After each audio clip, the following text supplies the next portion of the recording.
सोलापुरातील शासकीय रुग्णालय अर्थात छत्रपती शिवाजी महाराज सर्वोपचार रुग्णालय परिसरातील खड्ड्यांविरोधात संभाजी ब्रिगेडनं अनोखं आंदोलन केलं। रुग्णाच्या वेशात स्ट्रेचरवर झोपून जिल्हा कार्याध्यक्ष शेखर भोसले यांनी हे लक्षवेधी आंदोलन केलं। अंतर्गत रस्त्यांवरील खड्ड्यांमुळे रुग्णांना मोठा त्रास होत असल्याचा आरोप यावेळी करण्यात आला। या परिसरात नव्यानं सिमेंट कॉन्क्रीटचे रस्ते तातडीनं करण्याची मागणी यावेळी करण्यात आली। स्ट्रेचरवरील गंभीर रुग्ण आणि प्रसूतीसाठी आलेल्या महिलांना वेदना सहन कराव्या लागत असल्याची प्रतिक्रिया यावेळी व्यक्त करण्यात आली। पावसामुळे खड्ड्यांमध्ये पाणी साचल्यानं रुग्णवाहिकांनाही अपघाताचा धोका संभावू शकतो असं म्हणणं देखील मांडण्यात आलं। दरम्यान रुग्णांच्या जीविताला धोका निर्माण झाल्यास शासकीय रुग्णालयाचं प्रशासन जबाबदार राहील असा इशारा संभाजी ब्रिगेडच्या वतीनं देण्यात आला आहे। रुग्णांच्या हाल अपेक्षांकडे शासनानं तातडीनं लक्ष द्यावं अशी मागणी या आंदोलनाद्वारे करण्यात आली।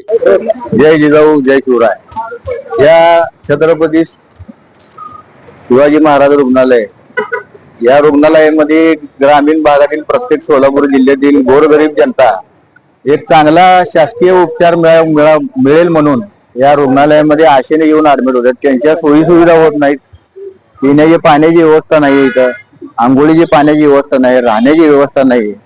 इथं एक धर्मशाळा आहे, त्या धर्मशाळेमधील कालचे व्हिडिओ जर पत्रकारांना पाहिजे असेल तर मी त्यांना देऊ शकतो। त्या पाण्याच्या टाक्या तिथं 5-5 हजारच्या 3 टाक्या, त्यामध्ये पूर्ण आळ्या पडलेत।